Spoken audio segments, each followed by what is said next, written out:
नमस्कार मंडळी. आपल्या खबर लाईट या यूट्यूब चॅनलमध्ये तुमचं सर्वांचं मनापासून स्वागत. घराघरामध्ये चालत आलेला एक उपाय. सर्दी झाली, अंग दुखतंय, थकवा आहे, परीक्षा आहे, पावसाळ्यात तब्येत ढासळते की लगेच एकच सल्ला.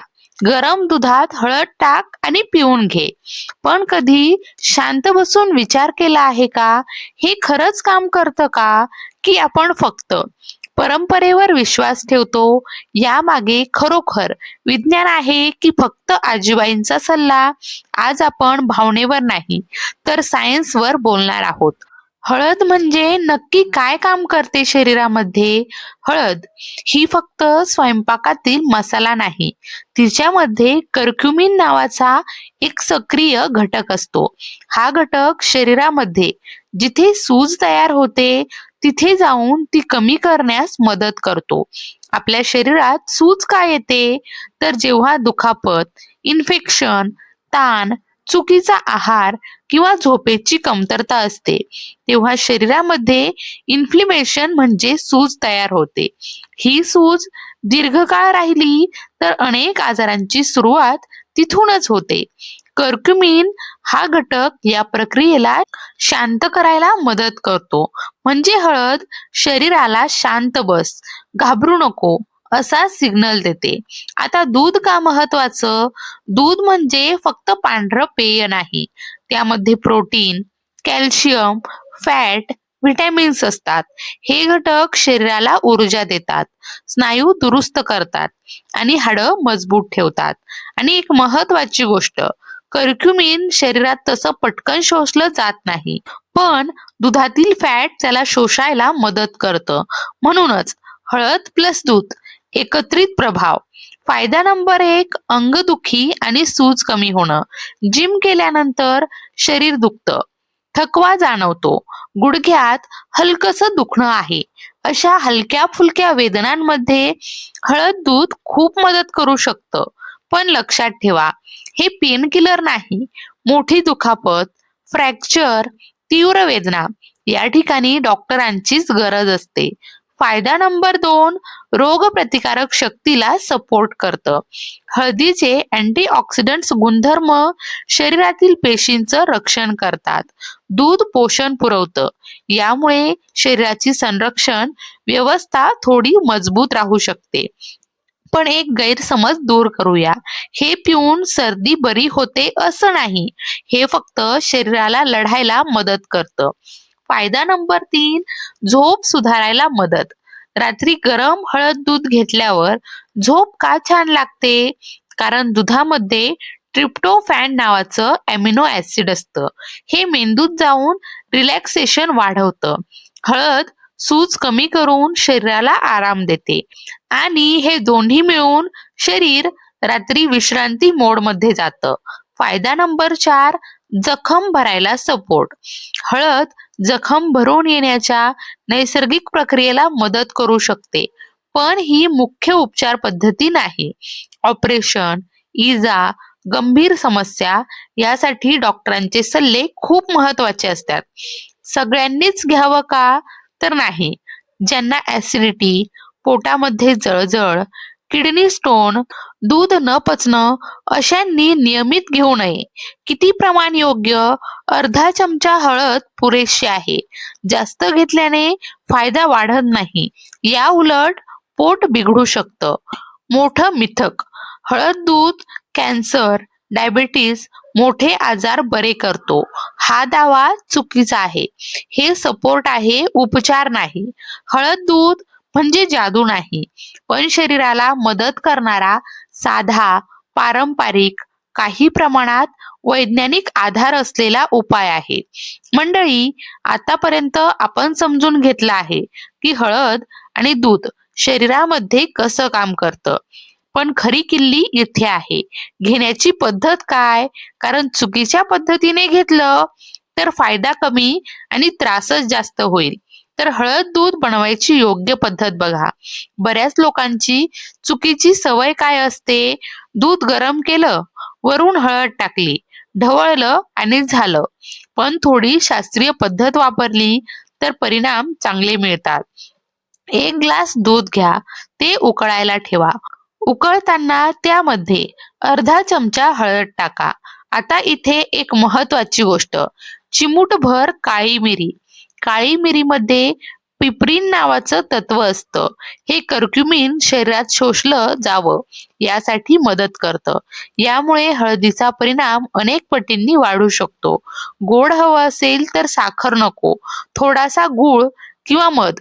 दूध कोमट झाल्यावरच चालेल. कोणत्या वेळेला घ्यायचं? सगळ्यात योग्य वेळ म्हणजे रात्री झोपायच्या आधी. का? कारण दिवसभर शरीर थकलेलं असतं. स्नायूंमध्ये सूक्ष्म सूज असते. मन तणावात असतं. यावेळी हळद दूध घेतल्यावर शरीराला आराम मिळतो आणि झोप देखील सुधारते. सकाळी उपाशी पोटी घेणं काही लोकांना चालतं, पण ज्यांना ऍसिडिटी आहे त्यांनी टाळावं. व्यायाम करणाऱ्यांसाठी जिम, योगा, मेहनतीची कामं स्नायूंमध्ये ताण येतो. वर्कआउट नंतर किंवा रात्री घेतल्यास स्नायूंच्या रिकव्हरीला मदत मिळू शकते. पण हे प्रोटीन शेकचा पर्याय नाही, फक्त सपोर्ट आहे. सर्दी खोकल्यात कधी प्यावं? घसा दुखत असेल, थंडी वाजत असेल, गरम हळद दूध घेतल्याने घशाला आराम मिळतो. पण ताप जास्त असेल, श्वास घ्यायला त्रास होत असेल तर डॉक्टर आवश्यक आहे. महिलांसाठी विशेष फायदा, पाळीच्या आधी अंगदुखी, थकवा, मूड स्विंग्स, सूज कमी करणारे गुणधर्म थोडी मदत करू शकतात. पण हार्मोनल समस्या, पीसीओएस, तीव्र वेदना यासाठी वैद्यकीय सल्ला गरजेचा आहे. वयस्कर लोकांसाठी साधे आखडणे, गुडघेदुखी, हळद दूध सपोर्ट देऊ शकतं. पण जर कॅल्शियम टॅबलेट्स, ब्लड थिनर औषधं चालू असतील तर डॉक्टरांना विचारून घ्यावं. आता बघा, कोणत्या लोकांनी पूर्ण काळजी घ्यावी. ज्यांना दूध पचत नाही, ऍसिडिटी जास्त असते, पित्त प्रकृती आहे, किडनी स्टोन आहे, गर्भवती महिला जास्त प्रमाण टाळावं. नियमित औषधं चालू असलेल्या रुग्णांनी देखील थोडीशी काळजी घेणं गरजेचं आहे.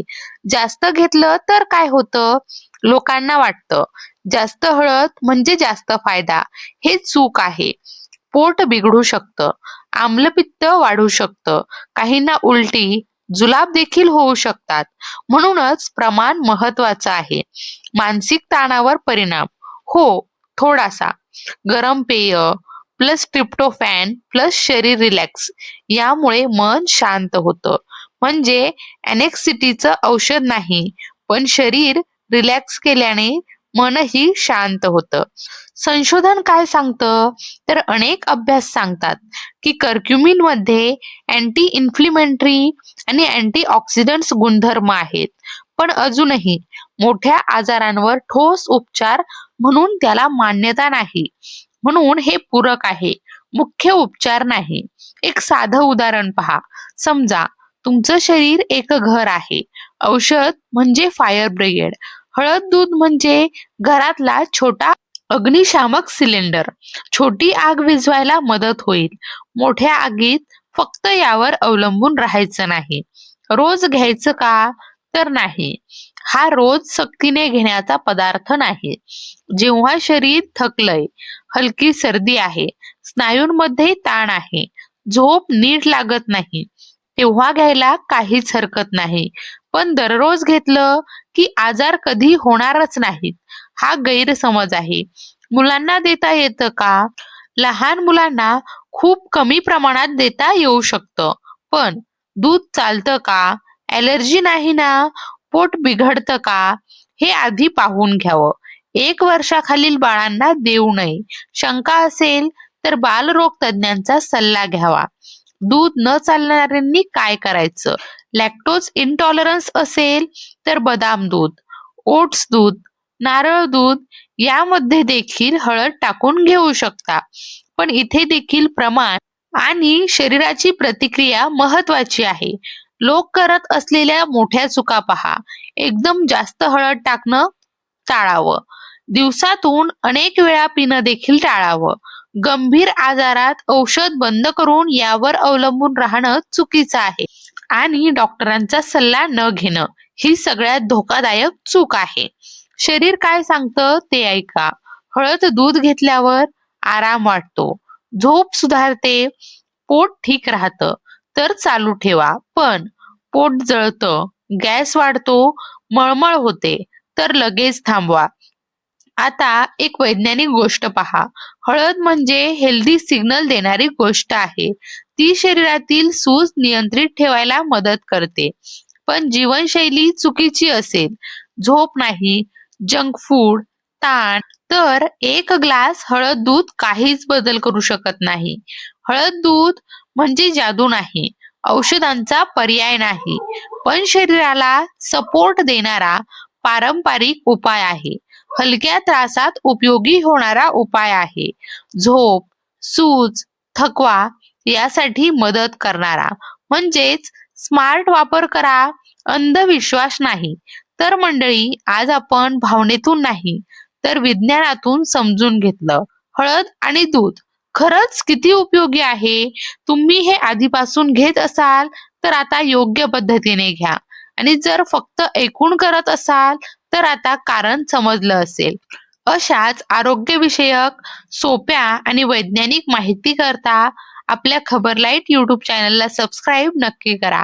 व्हिडिओ आवडला असेल तर लाईक करा, शेअर करा, कारण योग्य माहिती शेअर करणं ही सुद्धा एक सेवा आहे. पुन्हा भेटूया पुढच्या हेल्थ स्पेशल व्हिडिओमध्ये. तोपर्यंत स्वतःची काळजी घ्या, निरोगी राहा आणि जागरूक राहा. धन्यवाद.